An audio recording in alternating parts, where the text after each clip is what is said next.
Okay, and I don't think we have any votes today anyway. Right. Should we get started? We have the majority of the folks here. All right. Welcome to the September Community Engagement and Communications Committee. I am co-chair Amy Fellows, along with my co-chair Michelle Glass here. And we're going to start with a quick tech check. Yes, so as there are a couple different options on how you can view the layout of today's meetings for however you prefer. You can click in for me it's in the right, but it might be in a slightly different spot for you. The view button to select your layout. At the bottom of your screen, there should be a toolbar with a bunch of different icons and navigation options. For members of the public, you do not have the ability to unmute or start your video. For committee members, please remain muted when you're not speaking, and please, if you're able to, have your video on so it's easy to keep track of everyone. And interpretation in Spanish is being provided today, so you can select the sort of round globe icon in that bottom menu to select either English or Spanish as the language you are speaking and listening in. So that's our tech check. I don't know if we want to just roll right into roll call. Sure. If anyone has any tech questions or concerns, feel free to raise your hand. And I think we'll transition into roll call. Yes. So Michelle Glass. Present. Thank you. Amy Fellows. Here. Thank you. Grace, I don't think is available. Mickey Dirting. Present. Thank you. Juan Pablo Villalobos Garcia. Present here. Thank you. Colin Stackhouse. Present. Thank you. Max Brown. Here. Thank you. Jensina Hawkins. Here. Thank you. Jay Brown. I do not see Jay in the list yet. John Buzzard. I also don't see yet. Craig Newton. I also don't see yet. Very nice of everyone to just be in a row like that. Juana Jensina Hernandez Solis. I don't see yet. And Jocelyn Ogden. Here. Thank you. That's everyone. Great. Can go to our next slides. So today we're going to hear a committee and board update from our executive director and give a quick update on our one-pagers, the basic and detailed that we discussed last time. Oh, and I just want to make sure, Isabel, can you help Juan Pablo with the interpreter? Great. Give an update on our style guide. Mimi will go over a engagement grid that you all put in work when we first started meeting. Our outreach spreadsheet, hear from you if you have any updates, and meeting reflections and future topics, and then end with public comment. That is the plan for today. If we want to get started, I think Mimi, you're up first. I am. Thank you so much. So hello, everyone. I'm Mimi McDonald. I'm the Executive Director of the Universal Health Plan Governance Board. And as I often do, I'm going to go over updates from what's happening at the board level and also at the committee level. I thought today, because we do have a little bit of time, I'll take a little bit more time kind of in sort of some of the deliverables and where the committees and the board are at, because later on, when we do sort of talk about the engagement grid, I'm hoping that that will kind of help prompt some questions like, oh, I really want to know, you know, where things are at in a benefit package, or what would certain groups think about that. So having said that, first off, I'll talk about what's happening at the board level. So the governance board has seen sort of preliminary revenue plan that's come through the Finance and Revenue Committee. They haven't had an official straw proposal, but that will be coming up at the next board meeting. And when we get to the revenue plan, I'll talk a little bit more about that. But that will be discussed both at the next Finance and Revenue Committee and at the next board meeting. So if people are interested, definitely please tune in and share your thoughts. We also, at this past board meeting, there was an overview from our consultant group of Milliman, sort of how they are planning to lay out the work that they are going to assist with. This committee, CECC, will not really have much interaction with Milliman directly. So just if you guys are wondering what's going on. The board also received an informational presentation by Lee Hastings, our senior policy advisor, on hospital payment systems, kind of in preparation for making some decisions later on. And then Lee also gave a great presentation on some of the federal policy changes that are going to impact Oregon healthcare. So I'm going to stop there and see if Amy or Michelle, any other thoughts about the board meeting? I think that covers it. As people have time, availability, and interests, I just encourage you, if you are interested, to maybe watch the recordings and, understand that's a time commitment also, but yeah, that's the only thing I would add. And thank you to those of you who have been at board meetings in person Yes. and online. It is appreciated. Yes. Absolutely. I will warn people, the audio perhaps on this last board meeting may not be fabulous for some of the in-room stuff. So you might want to read the minutes. That's just another option. All right. So I want to talk about what the Plan Design and Expenditure Committee is up to. And I'll start with what I have kind of there in bold. So this is an area where there is some consensus around and either a preliminary straw proposal has been proposed or at least it's being in development. So I'll start with eligibility. So the current working model is that those who are living in Oregon will be eligible for the universal health plan. And that continues to be the model that we're working with and undergoing. There will be some slight, I don't even want to say restrictions, but there are some groups which may have healthcare under a very specific other entity. But for the most part, basically, if people are living in Oregon, they will be eligible. Next, the primary care payment strategy was put forth as a proposal and approved by the board. And just so people know, the state of Oregon has been working on primary care and primary care payment reform for the past at least 10 years. And they actually developed this very robust work and policy around ways to cover that. And so it is essentially a little bit of a mixture, but really the heart of the payment policy is to really center on those patient-centered primary care homes. So not only would, so the payment isn't so much as one visit and then there's a payment, but so those wraparound services, care management, other types of things, even potentially, for being able to have traditional health workers and things like that, those are wrapped into some of the payment packages. So just sort of, again, to kind of get where people are at with the primary care payment strategy. And then also for the benefit package, and this is being sort of since even a little bit of a holdover from the Joint Task Force recommendation, is still the current working of the benefit package is that it will be at the level of a Public Employee Benefit Board, also known as PEB. People who are eligible are what would be considered Medicaid eligible, which is based on financial status. Those people may be or would be eligible for additional services as sort of deemed necessary by the state. And the other portion of that, in addition to the PEB benefits, is enhanced behavioral health.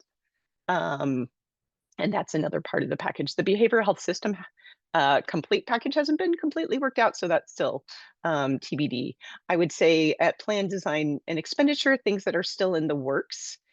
For provider payment systems, we're going to be discussing more hospital payment systems, as I mentioned, behavioral health, and then also the quality framework. We're going to put forth a preliminary proposal about how a quality strategy can be developed within the universal health plan.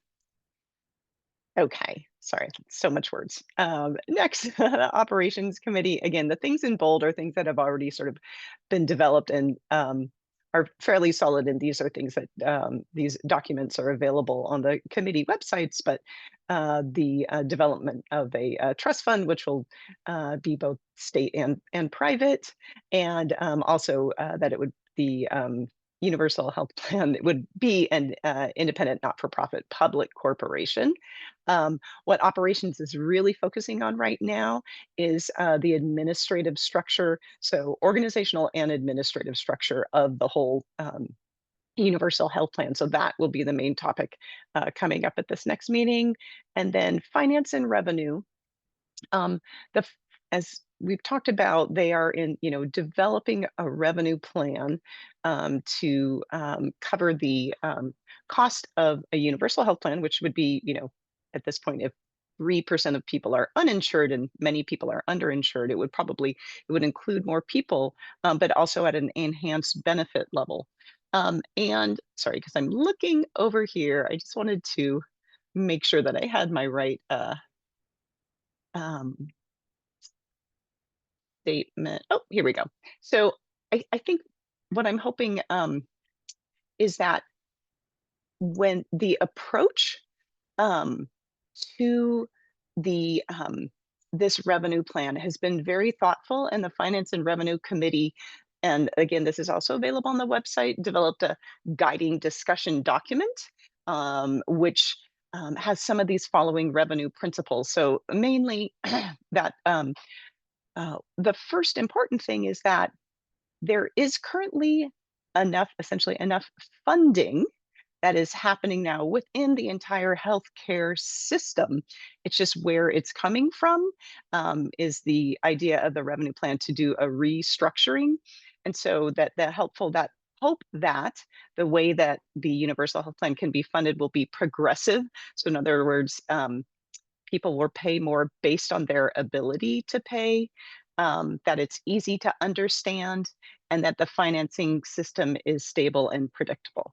So I don't want to go over the whole thing, so it would take up the whole time. But again, I would just really want to encourage people, if you have the opportunity, even to take you can look at the meeting materials or take a sneak peek. And then as we kind of go through the grid, we can talk a little bit more about it. So I'll stop again, see if anyone has any questions about what the committees are up to.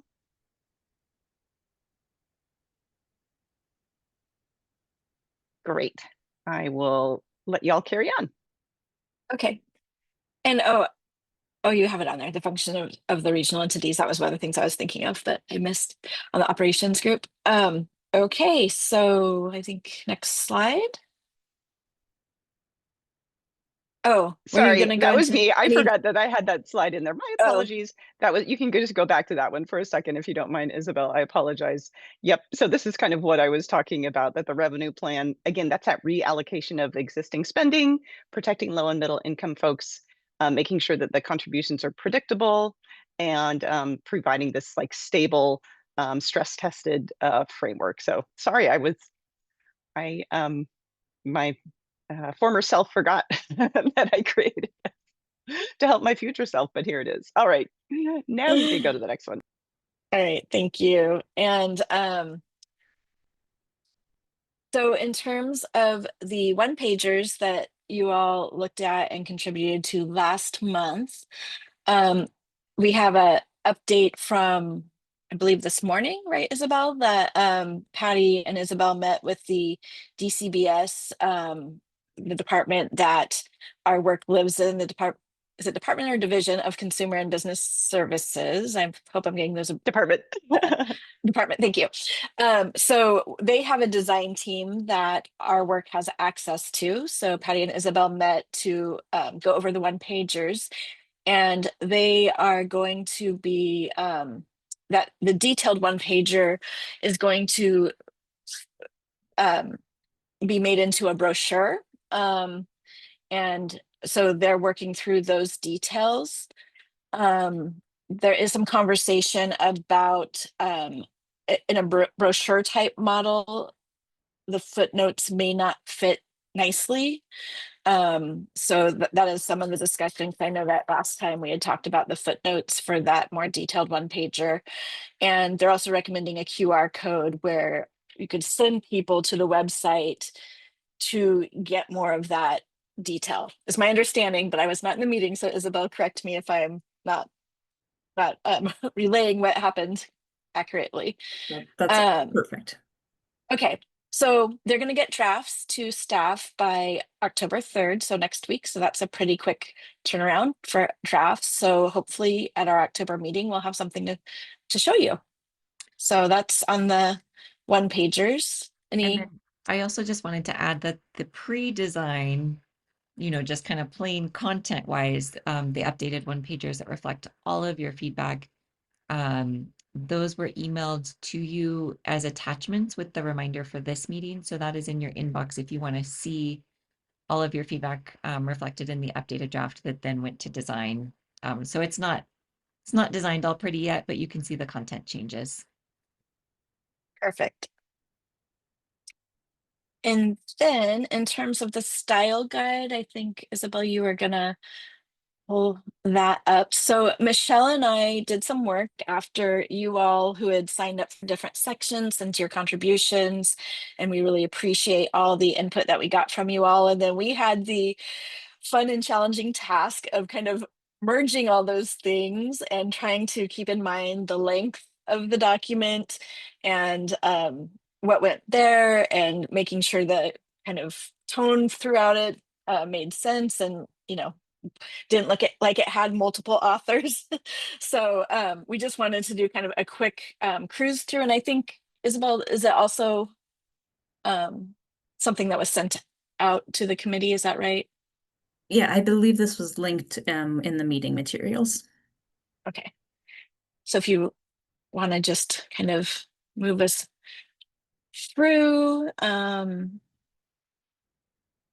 you can move up a little bit more. One of the decisions that we made about organization that might be helpful to just mention at the offset is based on conversation with all of you, we decided not to go in alphabetical order. We decided to group by topic because if we're trying to think about the end user, like who's going to be using this and for what. So if I'm writing a document and I'm getting ready to write, something about describing the people with different insurance statuses, I'm depending on what word comes to mind for me first, alphabetically, I might be looking in a different place than the lead word we chose. So this is grouped by topic, kind of chunked in sections. So there's some background. We try to answer the why question, which is always important. And then we're hoping that it'll be easy to reference for people because our goal is to get this used, right? We don't want it to sit on a dusty digital shelf. So just wanted to make that note. Yes. And a reminder that the audience is really for staff, board members, and consultants and committee that are creating documents. So not necessarily a public facing. Yes, Colin, I see you have a question. Yeah, thanks. It's more of a comment just on this page and this particular thing that we're seeing on our screen, which is that to me, it looks like it says PI and accessibility, and it's the header of a paragraph that says avoid jargon and acronyms. So I both think that the acronym is incorrect and it's an acronym. I think it's a PL. I think the rest of the word plain language disappeared. So we'll replace that. Thank you. Thank you for that catch. Yes, I know I was looking at it too, like, what? That doesn't make sense. Yes, so we will need to fix that. And you can scroll up to the next page, Isabel.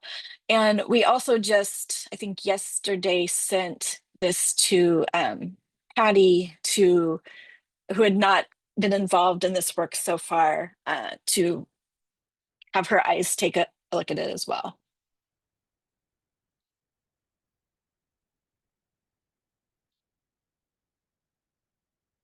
I think you can just kind of slowly move through.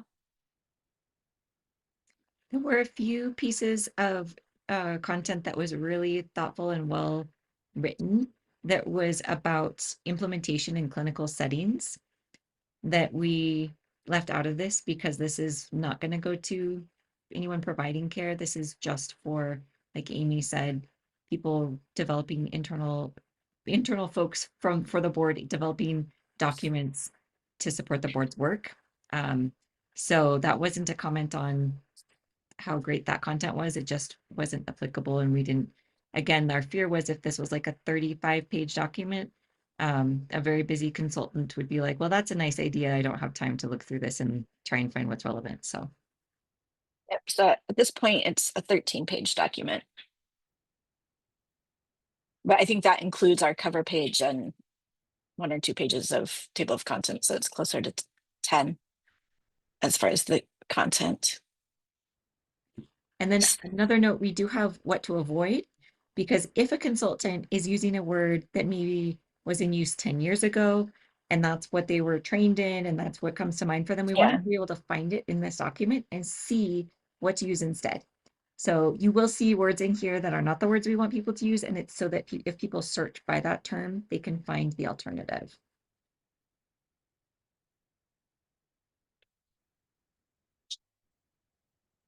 So any other immediate thoughts? And you can take some time looking at it and of course send us your thoughts between meetings. We really appreciate all of your hard work contributing to this.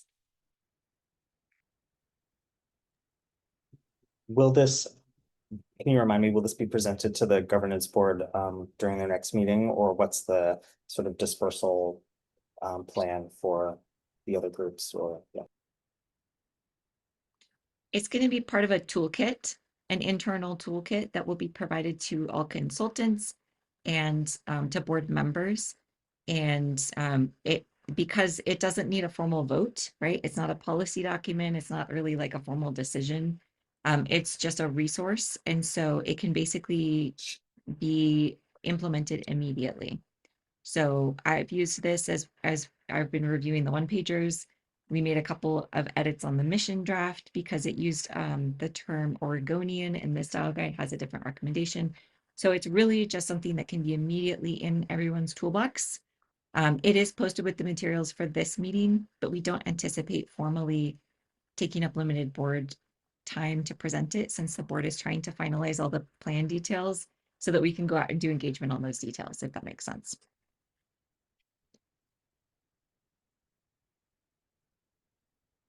Any other questions or comments before we move forward? Jocelyn, were you going to say something? I saw you come. Or Oh, I was wondering, will it be available to like the public? Or is it just like our toolkit? it's not really a public facing document. It's really a toolkit for staff, board members, consultants, and committee members.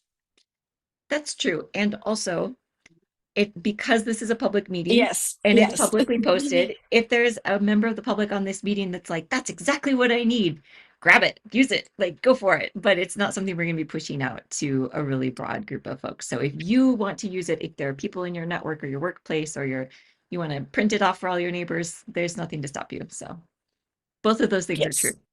Yes. Anything else before we move forward?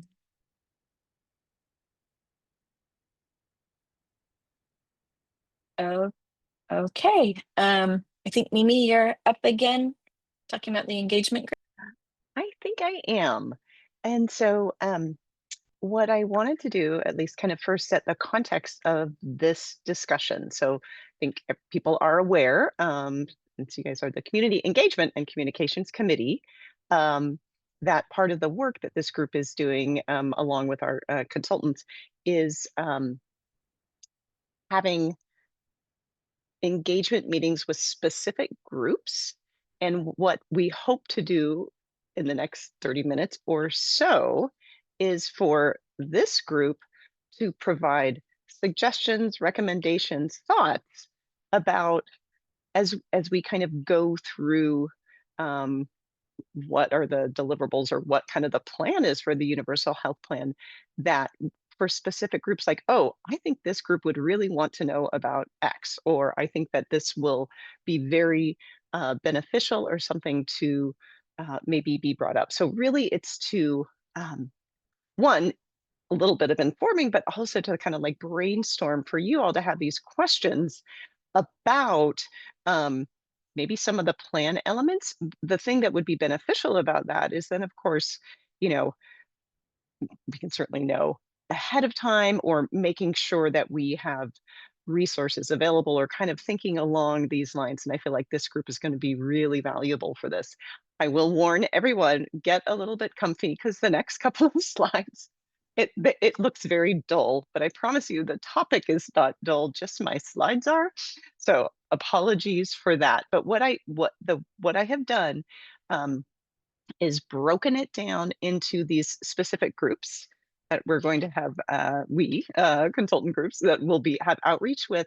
And then for sort of the different work streams, just as I talked about, like benefits or eligibility. So we'll kind of go through the work stream from plan design and expenditure.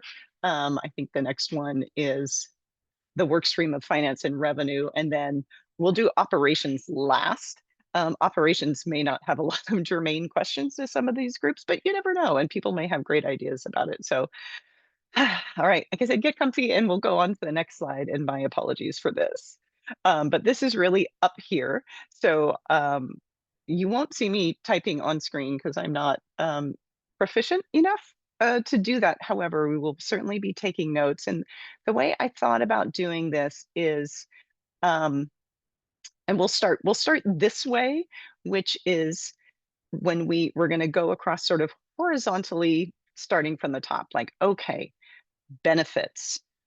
Which of these groups are there going, one who will want to know about the benefits? That one's probably going to be just about everyone, so put an X. But then if there are specific questions about the level of benefits, what's included or not, then I hope people will raise their hands, or put something in the chat, or shout out. That's fine too.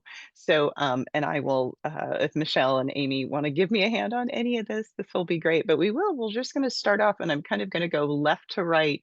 And again, as I said, I think pretty much every group will want to know, well, what are the benefits? So that sort of basic question would be a yes. So I'm just going to put a little X in there.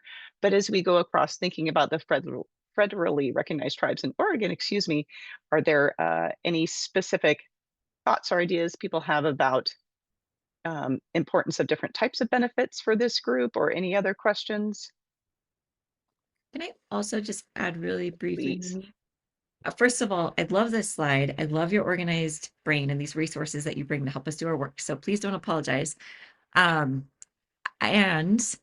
this, I just want to take off, if there's any perfectionists in the group, I want to take the pressure off that you all are brainstorming with us ahead of bringing in Diana Bianco, which you've all met, who is a professional and an expert on doing this work. So she is the ultimately responsible person to fill in the questions. So you don't have to supply everything. We just wanted to consult with you first to get your ideas based on your lived experience, your professional experience, your reference networks, particularly because I think this group has a lot of lived experience and community-based organization experience that would be really helpful. We wanted to inform, so we could send your thoughts to Diana when she starts this work. So I just want to take the pressure off. We want your input. You don't have to fill in all the boxes. Both of those things are really important in context. As a perfectionist myself, who might panic looking at all of these boxes and think I have to come up with all the questions. So, and I would just add, I think that you all know, because we've said this a few times, but the groups are the groups that are spelled out in SB 1089 that we are required to do engagement and get feedback from on our plan. So that's the why of the groups. Okay. So, yeah, I think thinking about if there are any questions sort of, and we can kind of break these into groups, sort of um, the recognized tribes, if there's anything in specific in terms of a benefit package. And then sort of moving on to the business space, either, individual business owners, small business, large businesses, any particular thoughts or concerns? And then going through if there are people here with experience either as a healthcare organization, working for a healthcare organization, or being a provider, working within a hospital. And then and you all could shout it at any time, any for community-based organizations, disability-led organizations, or any of the CCOs or the Medicare coordinated care organizations in Oregon.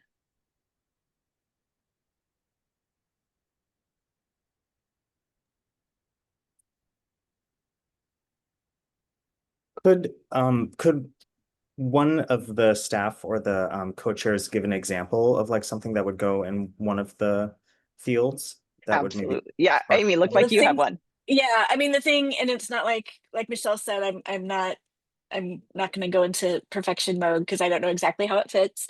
But when I think of federally recognized tribes in Oregon and benefits and those things, I think of how does this play with Indian Health Services and what benefits people that are in federally recognized tribes get through that, or how care is delivered through that. So that's just kind of like a question that comes to mind. I don't have the answer, but it might frame what becomes the something that has to do with the conversation that we have when we meet with people from those groups, if that makes sense.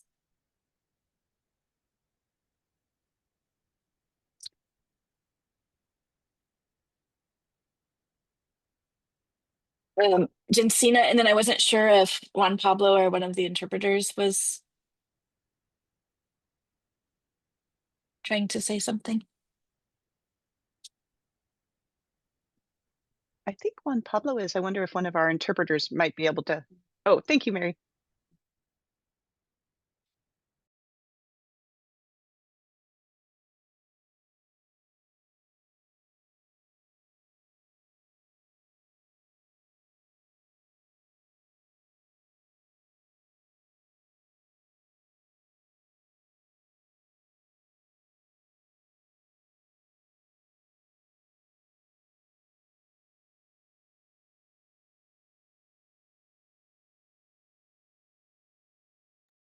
No worries at all.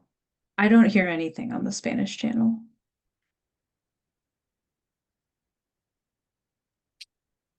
So sometimes he's talking, sometimes no. So I'm following the meeting in English. So go ahead, guys. Don't worry. Seeing anytime the interpretation is good, I'm putting in the chat. So go ahead. Don't worry. Thank you. Thank you, Jensina. Yeah, I think Lou Senegar has brought up a really excellent point for the large businesses as far as the unions who actually have contracts for care that bridges several different states. And so for them, it would be seen as a detractor for the contracts that they've worked out for care to have that to have this universal health plan coverage in Oregon. And so we would need to find a way to address that concern. Thank you. That's a good one.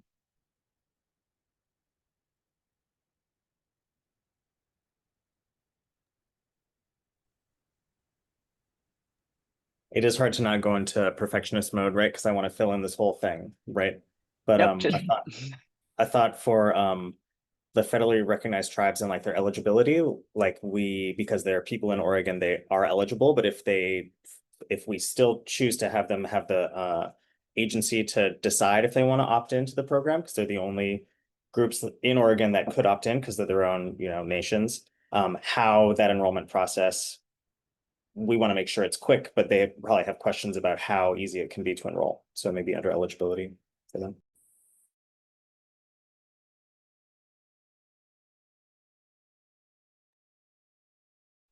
No, I think that's very helpful. And thank you, Colin. I meant to provide some examples, and I will just give some, sort of very basic examples in terms of like I said, for example, benefits, which Amy mentioned, but currently benefits include alternative health care.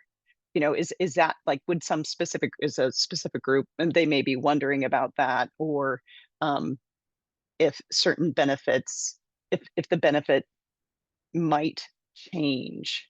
In other words, what if there was a discussion about having a reduction in benefits, and how would that impact those groups? So again, just kind of some things to get people thinking about.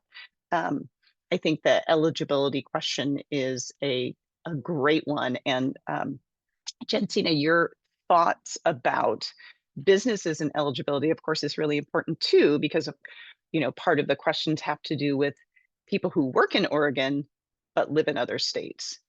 Currently, the thought is that people who live in Oregon are the ones who are eligible, but how will that work out? And I think that's another sort of eligibility question that's still being developed. But again, just to kind of get people thinking along the line, stuff that I think literally wakes me up at night. So yeah, if there's any other types of eligibility questions.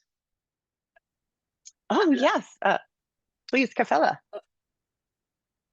Were they a committee member? Oh, or a member of the gosh, public? no, I see that is someone who is a member of the public. I am sorry about that. We Thank do you, want to Amy. hear, but not right now. Yeah.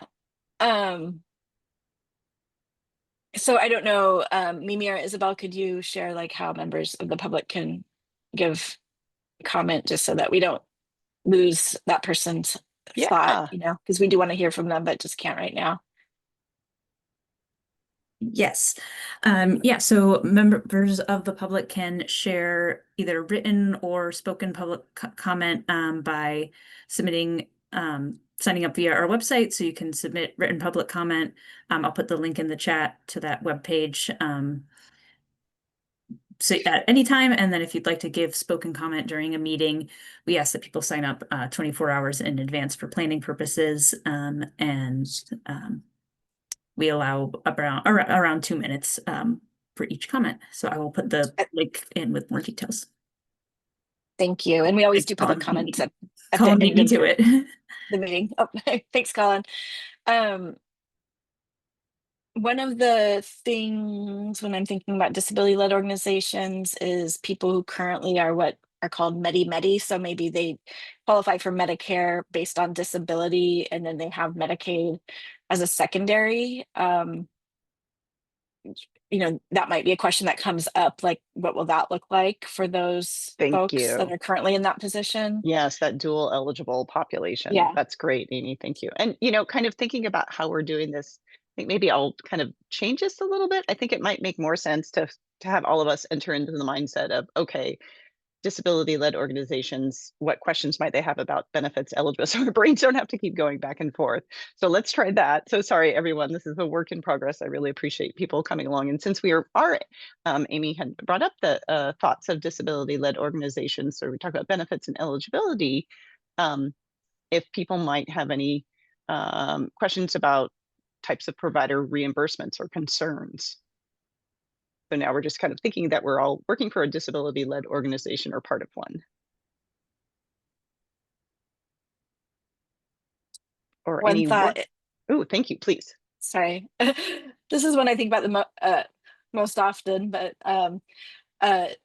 adult dental is one question, because that's one area where I think currently OHP is kind of lacking. I know I've heard too many stories about people just getting their teeth pulled out instead of root canals and things like that. So it's an area where I think we have to improve. So that would be kind of a question. Do others have thoughts on disability-led organizations? And then I think we're going to kind of take each of these group types and focus our thinking so we're not quite so scattered. Yeah, sorry about that. Oh, Max.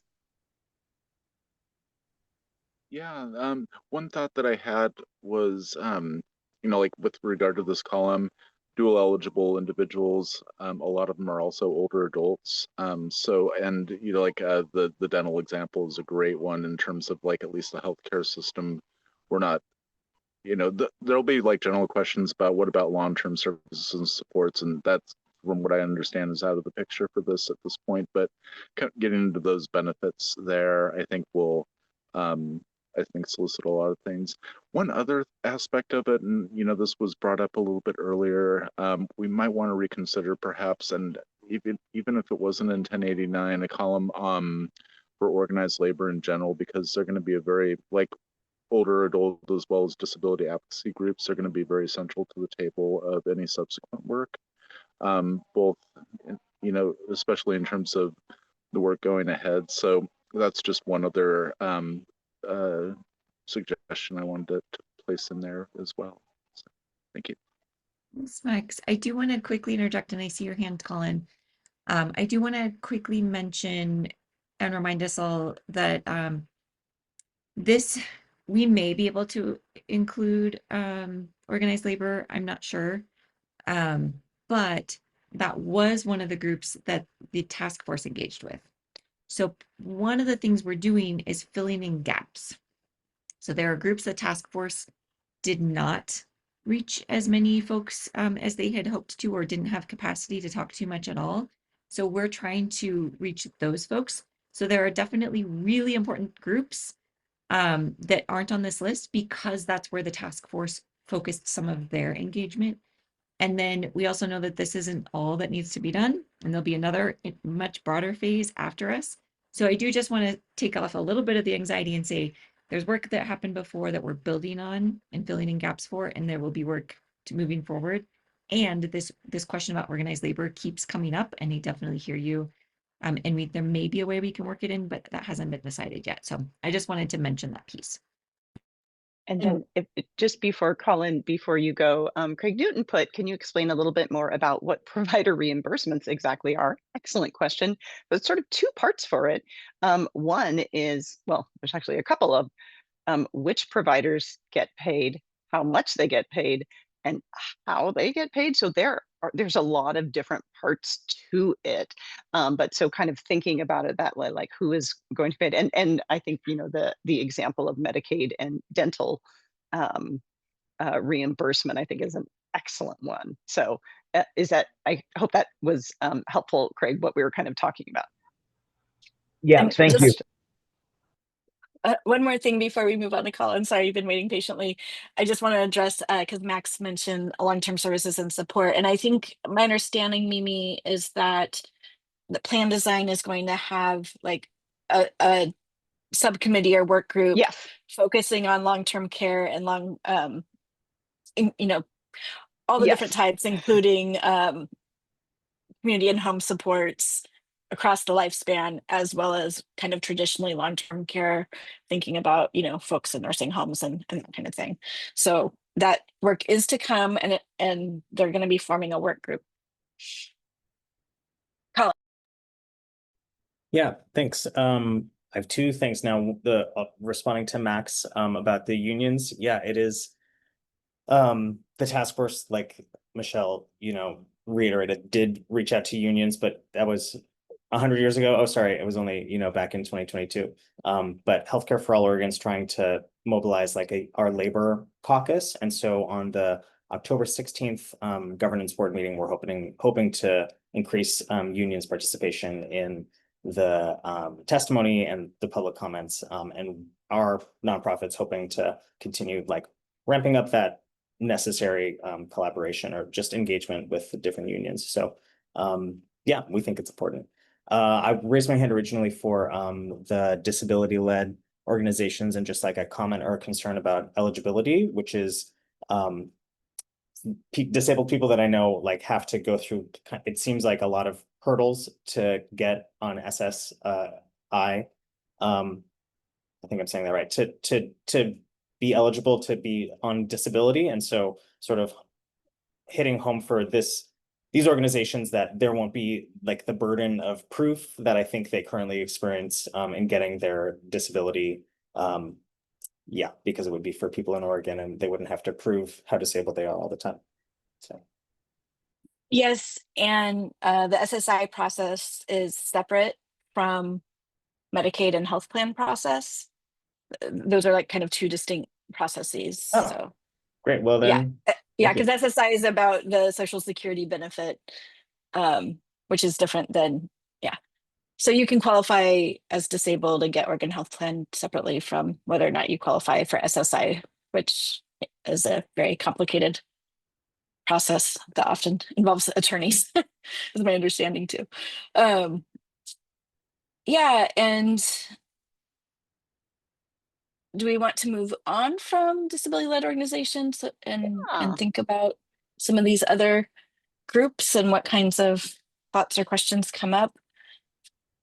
Yeah, I think, and especially if there are people in this group, in this committee who, like I said, have experience or expertise in working with any of these groups. But I think my understanding is there are a lot of people here who have experience with or are in working with community-based organizations, and it can be a broad question or a very specific question. I think that if anything that comes up, whether it's sort of a in terms of like an advocacy thing or just a specific question about, benefits, eligibility, workforce, that sort of thing.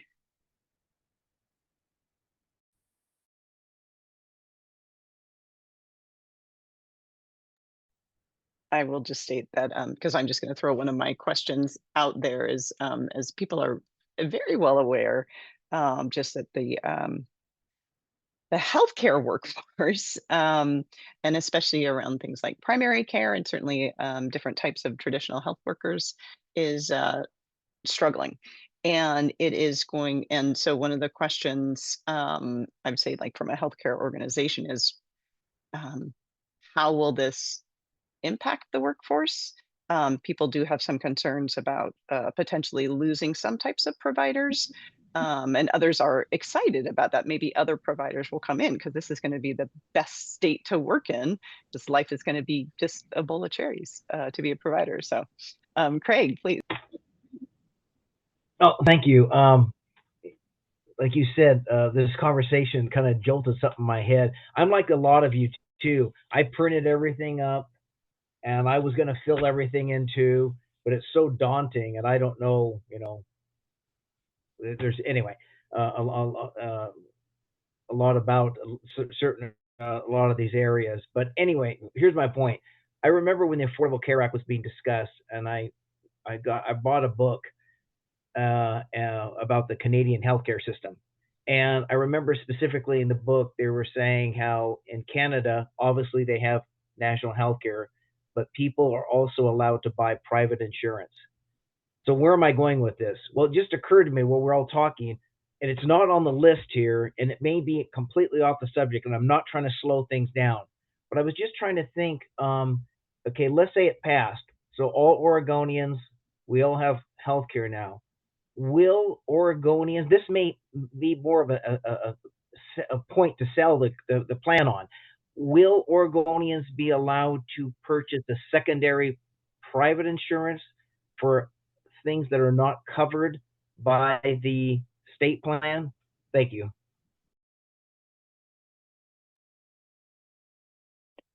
Michelle or Amy, do you want to take this first, or I can hop in there? I think this has been discussed. I don't know that a firm decision has been made, but it may be that it's in one of the proposals that'll be coming to the board. So I defer to you, Mimi, but I know that it's been actively discussed. Yeah, and it's such a great question, Craig. And so I would say sort of right at the beginning when they were working on developing this Universal Health Plan Governance Board, they did sort of adopt some basic tenets about what they were anticipating, and most of them were based on the Joint Task Force. And you kind of like hit the nail on the head, Craig.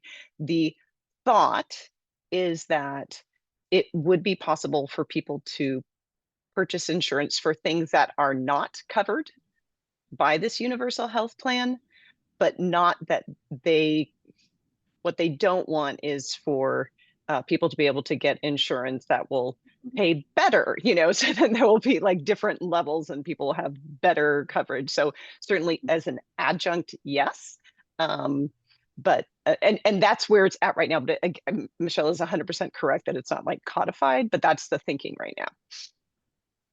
And by better, I think the thing we're trying to avoid is inequity.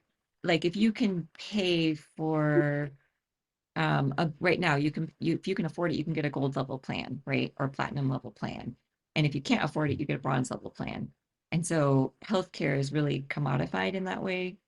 And so I think we're trying to get to a place where everyone has the same access to basic healthcare. And if you want to buy some kind of additional thing that's not in the basic plan, but not like a higher level or higher access of the same thing everyone else has, we're trying to avoid that. Like rich people have better health outcomes because they have more money problem is, I think, the thinking. And we have to be really careful here. We're sharing current thinking and decisions have not been made. So again, I'm a broken record, but I'm going to keep repeating that. Yeah, I just want to say one more thing. I attended a meeting last week, a healthcare caucus down here in Jackson County. It was for the Jackson County Democrats, and someone mentioned in the meeting that Senator Ron Wyden is not really a supporter of a universal plan here in Oregon. I'm not trying to get off the subject here. And I asked the question, well, what does that matter? What if we pass this, the people want this? And the answer was, well, Mr. Wyden has the ability to stop the federal funding that the state would receive. I was kind of shocked. I don't know if that answer is true, but I just thought I'd ask you folks if that's true, that he could stymie or stop this whole thing. It doesn't seem possible, but anyway, thank you. Questions about the political viability of the plan are a little bit outside of the scope of this conversation. Whether a single senator or representative at the federal level could do that is an open question. And there's so many steps between now and then. I think that if the legislature was seriously considering this plan, they would be engaging with our federal delegation, including Wyden. And I think that, you know, federal senators and representatives had positions 5 years ago that they have a different position on now. So I wouldn't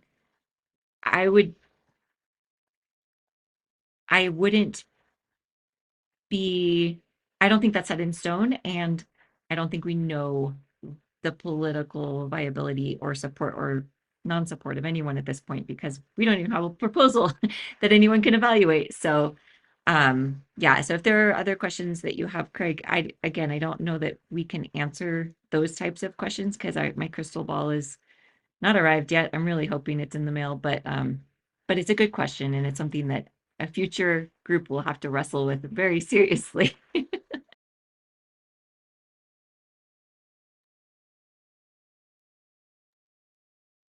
Yeah. So which column are we on now, Mimi? Are we on Well, we sort of CBOs or we kind of we danced around some of the other them? We did talk about CBOs. We've talked about federally recognized tribes. We've talked about CBOs, disability-led organizations, a little bit about small and large business. I chimed in a little bit about healthcare organizations, and I don't know if others have any other questions. Oh, Colin, fire away. Yeah, I worked in admitting for a hospital in Portland. And so, you know, like a frontline worker, but in a non-clinical setting, you guys are familiar. And I know that if I was in that job, like with this being implemented, I would have a ton of questions about like the job of connecting people to their insurance companies to the hospital billing system. You know, like we're sort of intending to simplify that job so much so that there's no doubt that people in the workforce would be not needed, right? And so I think having like what I would ideally, oh, sorry. Ideally, there'd be great if there was like a plan for those workers for like acknowledging that like, yes, this work that you're critical for, right? Because those frontline workers are going to be connecting patients to this new system, likely in the hospital or clinic setting, sort of over and over again and like chipping away at their own job security while they're doing that. So some sort of like, I would, if I was in that position, love some sort of formalized like acknowledgement that like your very important job is getting rid of itself in real time, and we have this plan for you to move forward. So that's a little soapbox. That's not exactly a question, but I know that those people, admitting staff, will have questions. Both providers, healthcare organizations, hospitals will be, affected. No, thank you. I think that's an excellent question. Of course, people who work in coding and billing in healthcare offices, that's another large population.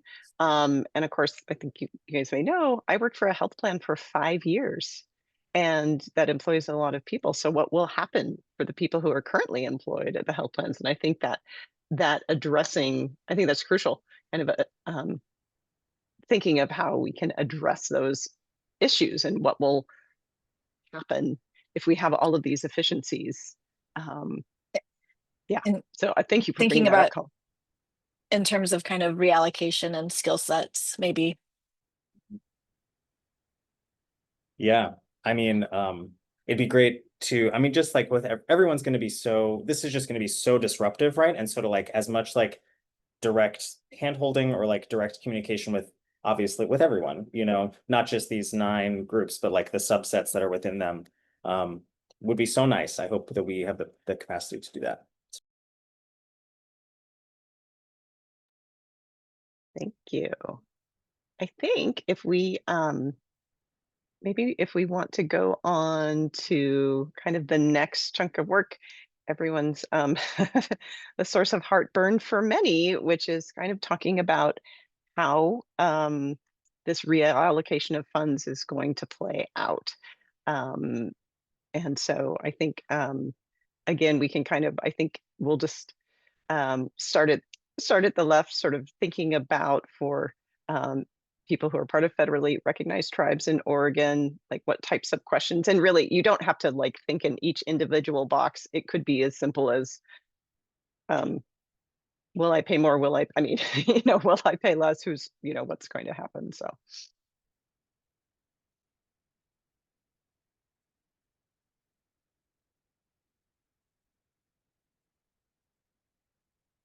And if people have questions about sort of from a business perspective, certainly people who, again, are self-employed or small business owners probably are within this group if there are any questions. I know we don't have a specific plan. Like I said, it's sort of a redistribution of funds. But again, sort of what might you want to know?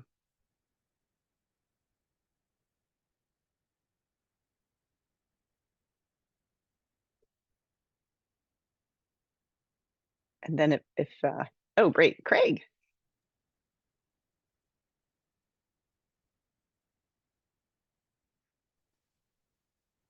Go ahead, Craig. Unless you only accidentally raised your hand.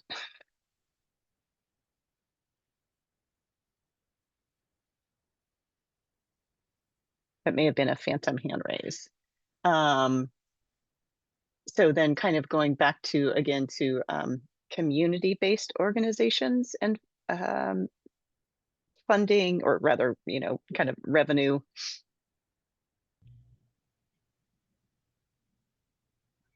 I think one question that people are going to have kind of across these organizations that I think about a lot is what happens when healthcare costs go up. What happens to the unified financing strategy? How does that get distributed across the different ways that this plan will be paid for in an equitable and manageable way? Thank you. And I know that is, I don't think there is an answer just yet, but I know that is definitely part of the discussion. Because of course it's true. If as we've seen, healthcare costs rising faster than GDP, it's true that, if this will all be covered at one point in time, what happens later? Thanks. And then Craig, yeah. Yeah, sorry about that. My camera keeps going out. I have to keep plugging it in and out. Anyway, I got to thinking when you mentioned impact on business. Now, forgive me for being so naive, but okay, so if each, I don't know how it's going to be funded, but let's say each Oregonian's taxed, will businesses also be taxed?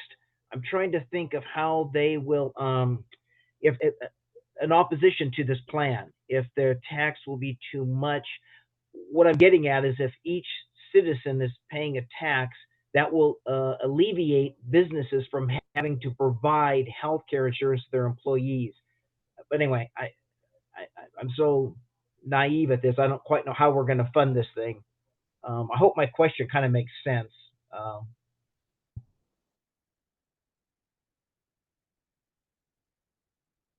Yeah, I mean, I can talk a little bit about that. At the current thinking is that because of course many businesses either through purchasing insurance or being what's called self-insured certainly pay for the health care of the people that they employ.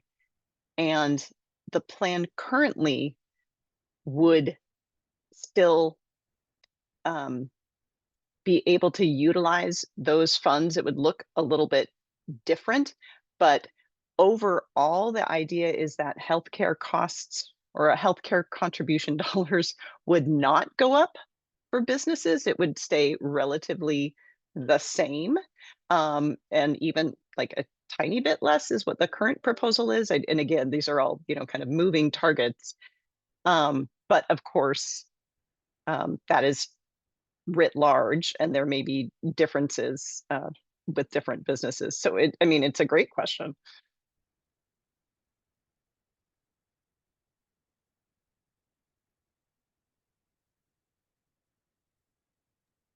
Yeah, Colin. Thank you for like reiterating. I'm going to ask a question that maybe you've already explained, and so I appreciate if you are answering a question twice. But so we're sort of like making questions, we're thinking of things that these different groups are going to maybe ask of us, and so we're sort of mentally preparing the answers to a lot of these potential questions.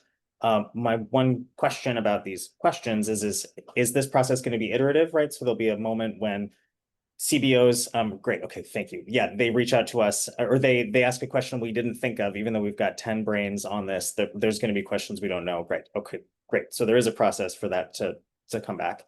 That's great. I kind of would love it if we were able to present to all of these groups like what we think is the best answer to all of the questions that they could have, including like some sort of, oh my God, then that means like 9 different one-pagers, and maybe it's like 9 times 1, 2, 3, 4, 5, 9 times 6, 50 something. Oh, math. Anyway, one-pagers, like, so something about what is a unified financing strategy to a small business, like explaining what that actually means and sort of comparing it to what we're currently doing. What is what we predict to be the impact on businesses to small businesses, etc. That sounds cool. I don't know if that's reasonable, but great. Those are 2 sort of broad questions. Yeah. So I'm going to take a stab at one of them, and Mimi, if you have better information, please correct me. But so one of the reasons we're checking in with y'all is because I think a lot of you are having these conversations around kitchen tables and communities on social media, and you're hearing things across Oregon that we want to make sure inform this process. So really appreciate this conversation. Diana, when she comes and starts her contract reactivation in October, she's kind of been on pause with Artemis Consulting, is going to take the plan proposal and do basically create slides for a little focus group for each of these groups. And so, yes, you're right, Colin, there will be like here's the most relevant details that we think would be most applicable to you as a federally recognized, a group of federally recognized tribal members or leaders. Here is what we think is most relevant, and maybe trying to anticipate some of your biggest questions or concerns or benefits to you as a small business, group of small business folks, group of large business folks. So doing that presentation, laying out, the proposal, and then having some engagement questions, and then of course also being open to other questions that people may bring to those sessions. So that's kind of what this will look like, as like 10 little focus groups essentially. So yes, to kind of one of your questions separately, Patty is finalizing a frequently asked questions document that will be posted on the website. We're anticipating that coming to you all next month. So that would be the kind of the very broad, high level FAQ. And then that's the other process that I described, is what it will look like to do those focus groups with these representatives from these specific groups that are listed here. So I hope that answers your question.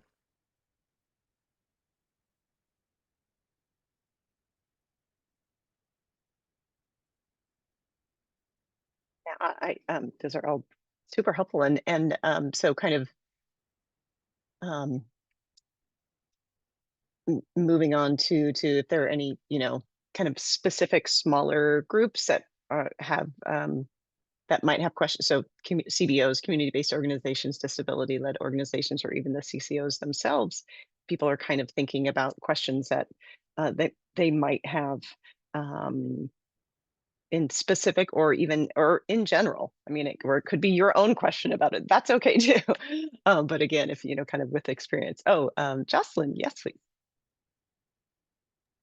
Yeah, when I think of CCO, so I work for a rural CCO, and our needs are so different than urban CCOs. And I almost feel like breaking those in two, just because there's such a different need for accessibility. And I know for our care organization, a lot of it's transportation, just because it's so spread out, where the urban CCOs, everyone's kind of packed together.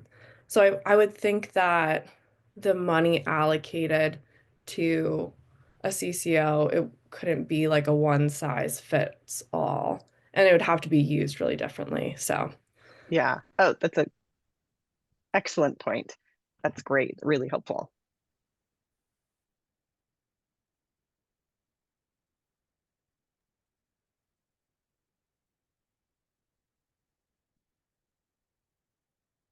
Okay.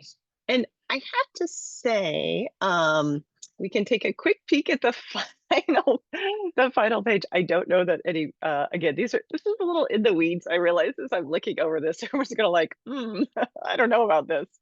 So I think if people, want to take a peek, any thoughts that you have, but I don't want us to spend this time staring at this. And of course, please, if you think of something later, like, like you said, like transportation, or yes, the rural urban frontier divide, all of these like super important things. And even if it's as broad as that, like, well, how it doesn't have to be a specific thing, but I just so appreciate everyone's thinking about this.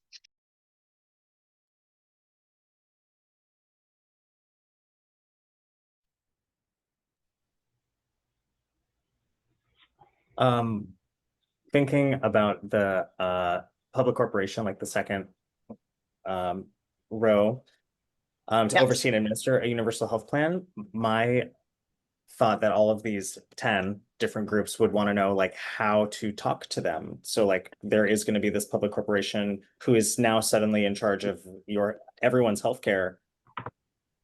Who are they? What's the process for complaining to them, basically? I think you mean praising them, Colin, but okay. Yes, that's what I meant. Yes, totally. Okay, good. No, excellent point. Communication. Absolutely. Thank you.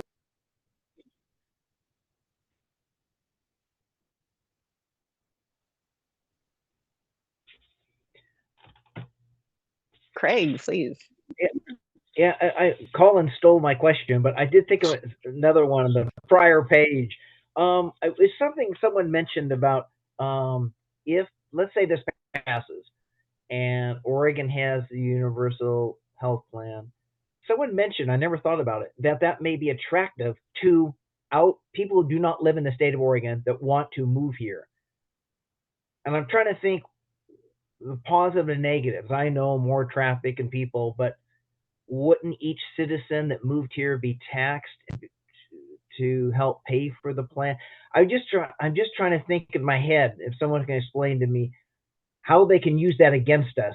If I'm supposed to sell this plan and someone says, well, Craig, I don't want more people moving here. I know I'm getting out way ahead of this, but when someone said that, it got me to thinking here how people may use that against us to say, we don't want this plan, Craig, because people are going to want to come here now. But I don't know if anybody wants to comment on that. Thank you. I think that might be a question that some groups have is, would that, would that be an impact of the plan? That might be a question that some of these comes up in some of these focus groups. And so it would be a good thing to have on the list as a potential question, because if you have it, other people will probably have it as well. Thanks for raising it. I don't have the answer to it, but I think it's a great question to have on the list. Just for, since it's we're in a conversation, I brought this up because I'm concerned, or just like, that's a real possibility. And I brought it up to Mary Lou Henrich, who's on the board, and she told me that when she's asked that question, her response is like, well, when OHP was expanded, there wasn't a sudden influx of people moving to Oregon for our better Medicaid system, is one potential response. But I mean, just say what you want. And then another thing that I like, there has to be a state that goes first. So hopefully, like, whatever. I don't know how pertinent that is to the concern about people moving in, but yeah. I will just comment. I definitely agree with Michelle that I certainly don't have the answer. However, it is a question that has been that is being evaluated by Milliman, the consultant group. They have kind of access to a lot of national data and information, and so 100% I think it's a very germane question. And again, no answer, but continues to be looked at, and keep them coming. That's all I have to say for the question.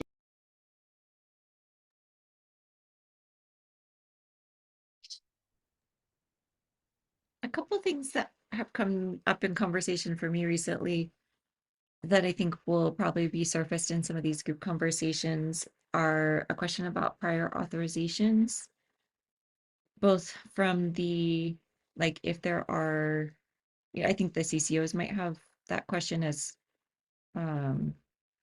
insurers, and I think that insurers see it as a cost containment strategy, so they might have that question from that perspective. And I think that people who work for more community-based organizations or disability-led organizations might have that question as a barrier from the perspective of they have been a big barrier to care. So I think that probably from multiple perspectives will come up. I know another one that will come up for CCOs and maybe for other groups is, well, and also maybe CBOs, is quality metrics. A unified single set of quality metrics that is easy for the community to track, and so that there's accountability and visibility at the community level. And then for CCOs to not be tracking different quality metrics for 12 different potential payers or whatever, funders. I think that there was a third one, but I can't think of it right now. Anyway, a couple of things that have been running through my head that haven't been mentioned yet.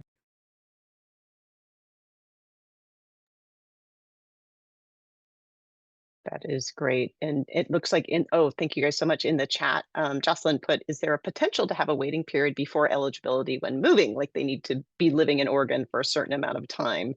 And yes, that is still, I think that is definitely something that is still a question. And you're absolutely right, Amy, that plan design and eligibility is still fine tuning that. So those are also great questions. I think the other thing that I think Craig mentioned is as soon as someone moves here, they're going to start paying taxes here, which means they're going to be helping to fund the plan. So I think there's less of an equity question about that than in like with OHP, for example, which is just a free thing that is funded from the general fund, but not specifically tied to a specific tax for low-income families. Like I think that it is an important piece of context.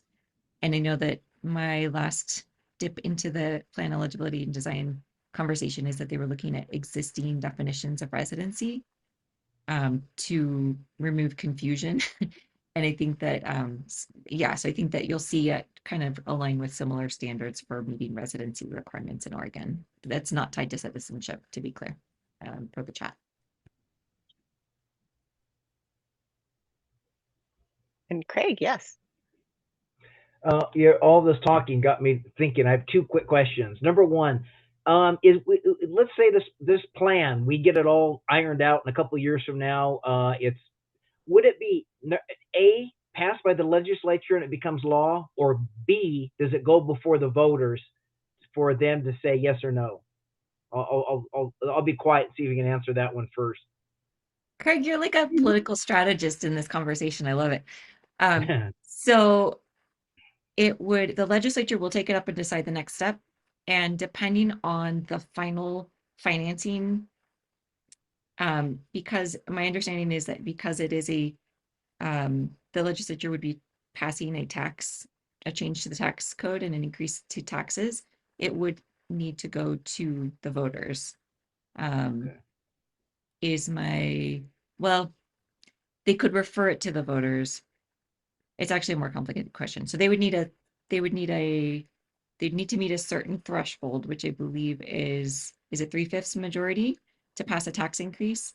And then they could choose to also refer it to the voters, which would give them some backup, because it's going to be, I think, a tricky thing to say we're forcing this on Oregonians, a tax increase on Oregonians. So I actually think I misspoke. I think it's constitutional amendments that are required to go to a referral to the ballot, but a tax increase takes a 3/5 majority in both chambers to pass.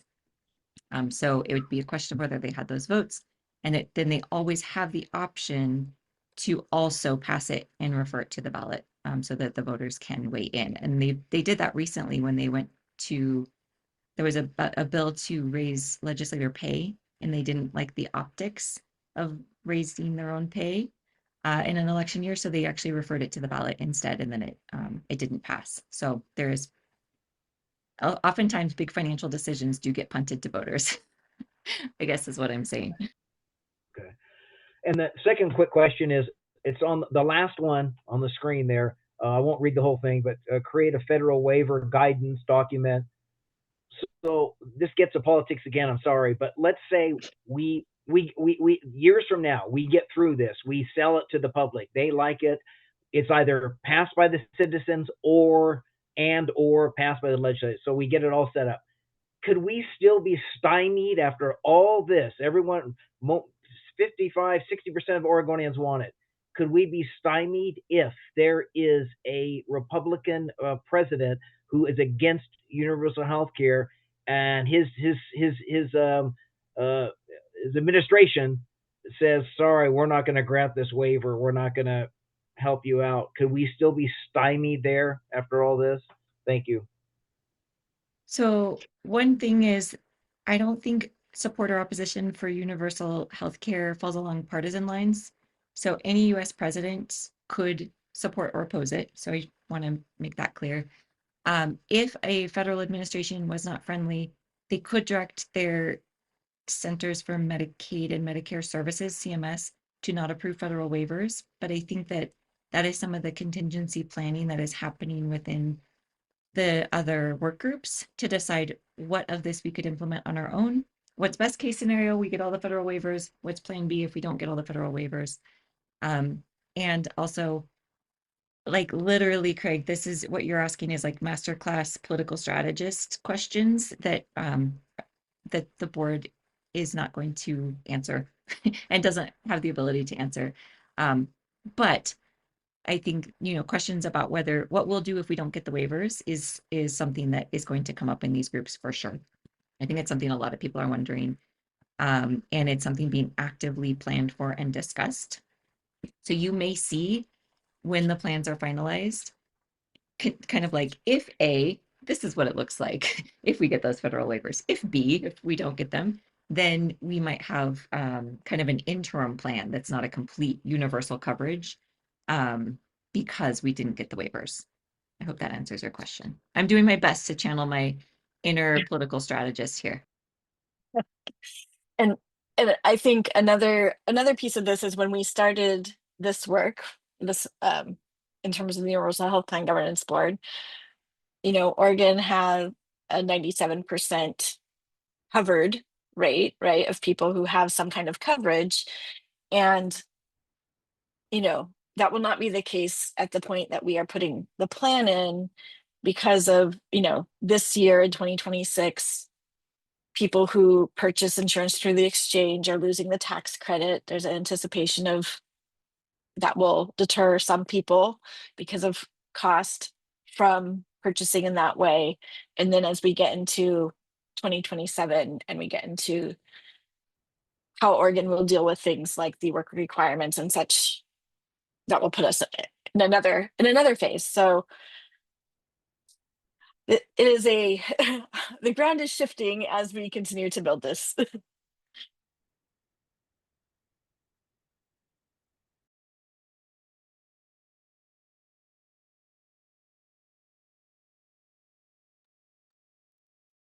All right, well, I will turn it back over. I'm again so grateful, everyone. Great questions. Any more, email, send them however you would like. That will be fantastic. And I will turn it back over to Amy Fellows and Michelle Glass. Thank you. Thanks. And I just want to ask, because I think the rest of our agenda probably could wrap up within a half an hour. Do people want to take a 10-minute stretch break and feel the need to do that now, or do we want to plow through and be done a little bit earlier? Anyone have a preference?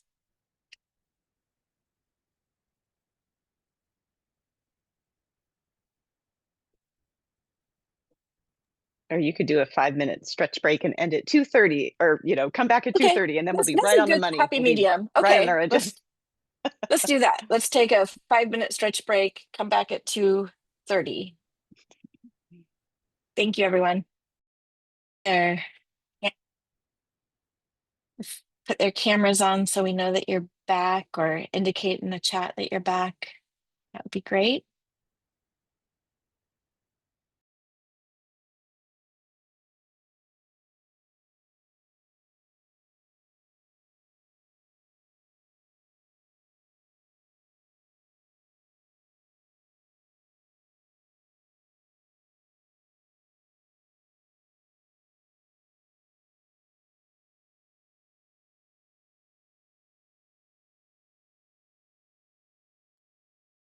Remind me, Isabel, do we need to do another roll call after the break, or? No, we don't. Oh, we don't. Okay. All right. I saw Colin. I saw Max. Eusemia's here.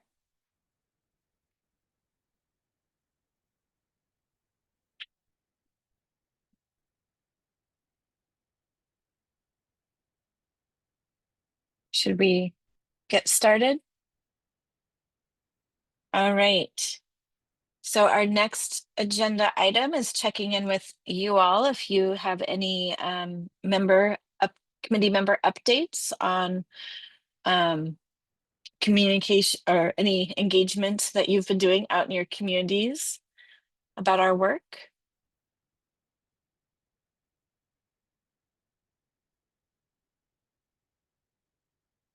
Anyone have any updates you want to share with the group?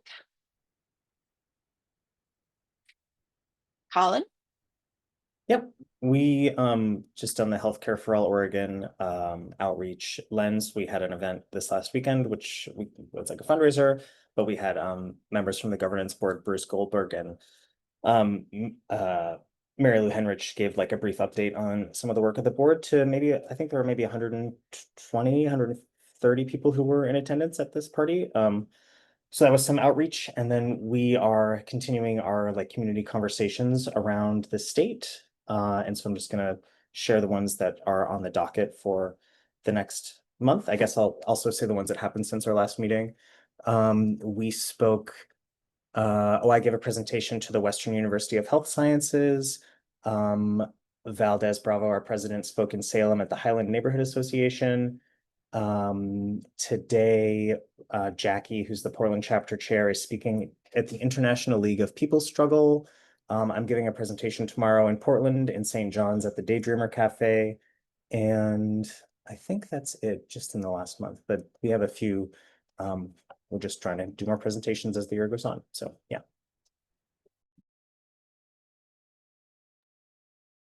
Great. Any other updates from anybody?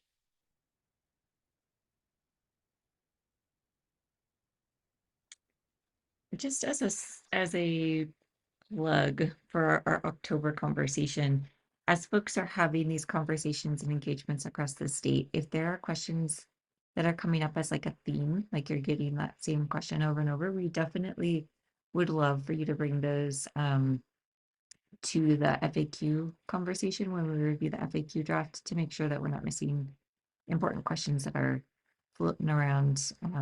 And thanks for doing all that work, all that engagement.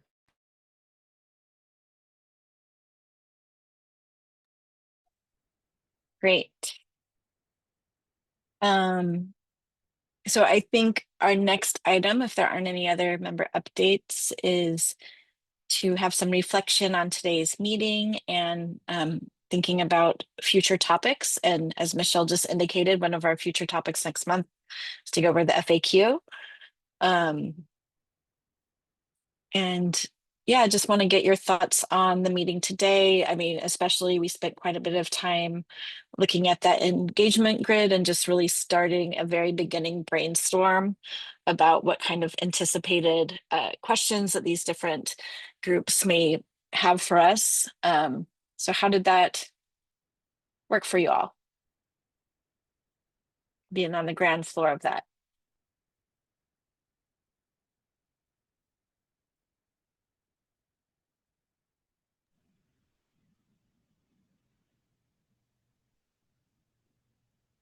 Craig?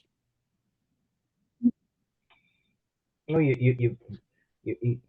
you predicted me. I was trying to raise my hand there. Hey, well, I'll just say that I good. Yeah, at least we're talking, we're conversing. But I'll be honest with you. If you said, "Hey, Craig, I want you to go before 150 people and give this speech, and then afterwards take questions, and I want you to answer them thoroughly," I couldn't do it. I'd run and hide, or if I attended the meeting, I would pass out on the floor, and I'd have to get CPR performed on me because it's so daunting. There's so much. In other words, there's just seeing that layout there. I couldn't believe how much was there, and I'm not complaining. I just mean I realize how uninformed I am and how much more I have to learn and memorize before I can be a good, strong advocate for this plan. And obviously I am, that's why I'm here, but I don't feel prepared. And I don't mean that as a negative. I just realize how much there is to know, to become an expert at this. Anyway, thank you. Craig, if you meet anyone who claims to be an absolute expert on universal health care, I would just turn around and run because I don't know that they're being fully truthful.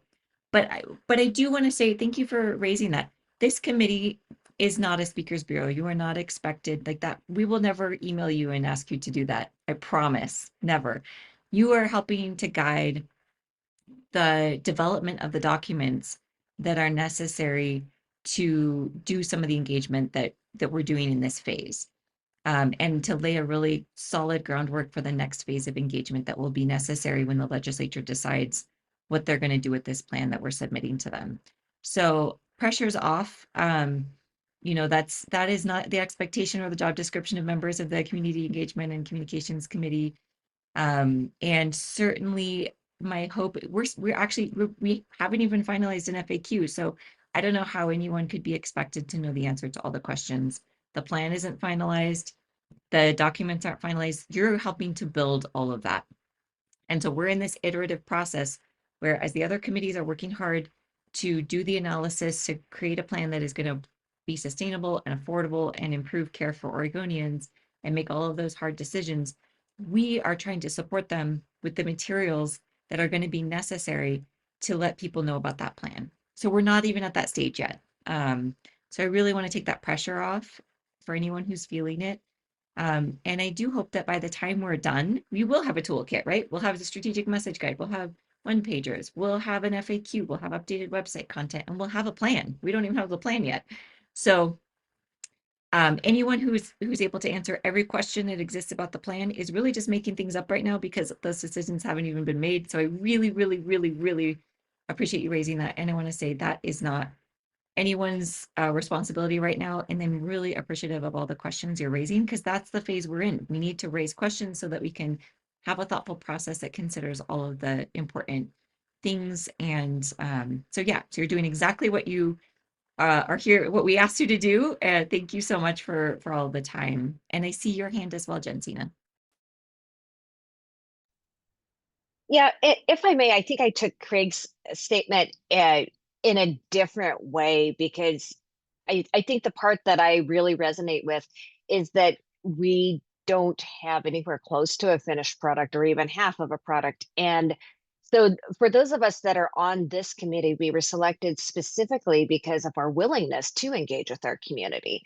And I, for one, would be perfectly fine speaking to a group of 150 people, but not without knowing what the heck I'm talking about. And so the way that I had taken Craig's statement was that we are still so far from finished yet to be able to speak knowledgeably about this. And personally, for me, it's a little bit disheartening to say, yes, I'm on this committee, and no, we're not engaging, we're not communicating because we don't even know yet.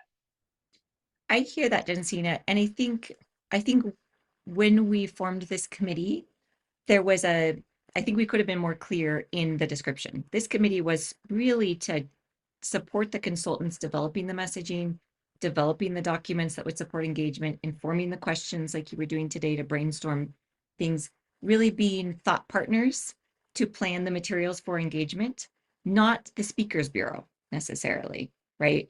And I think that it did attract a lot of people who have that engagement experience, which was so valuable to us to have people who have had real conversations in communities across Oregon, helping us develop a one-pager is such a luxury, right? It wasn't just like 3 consultants from Portland or Eugene or what have you. It was like all of your lived experience and professional experience having these conversations. And I'm so grateful.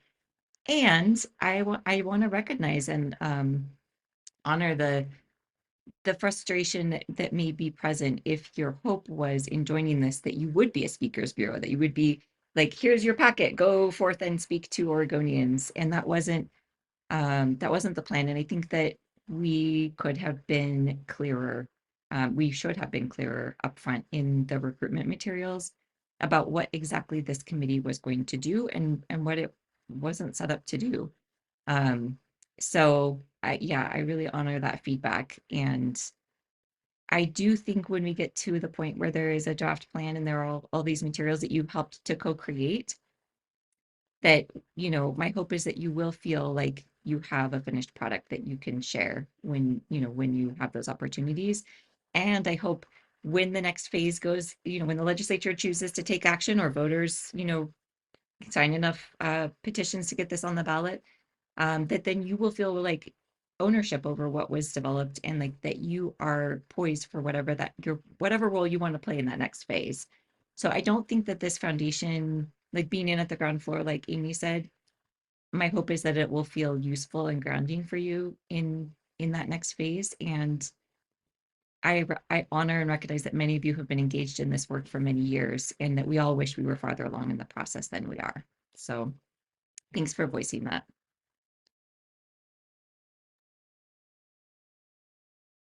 Yes, thank you, Craig and Jensina. Are there other thoughts about today's meeting or things that you hope to see on future agendas?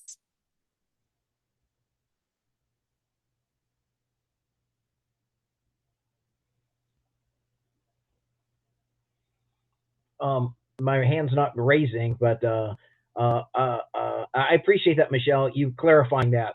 Now I understand what more of our task is here. It's kind of funny we're this far into it, but I see now. We're not really, like you said, a group of a speakers bureau. We're helping to shape what the legislators or somebody will say to the public. I'm a lot more clear now. Thank you.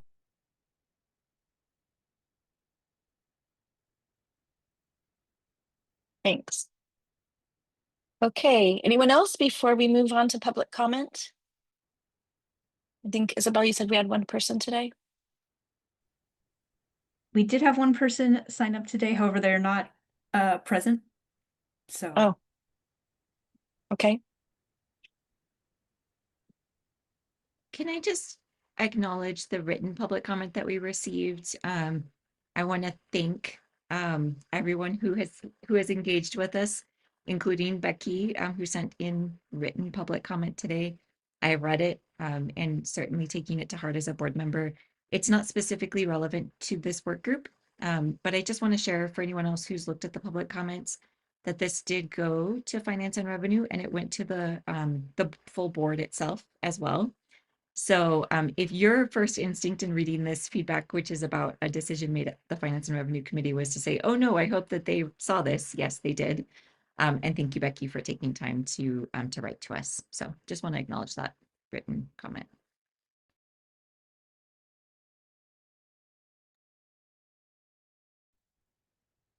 Great.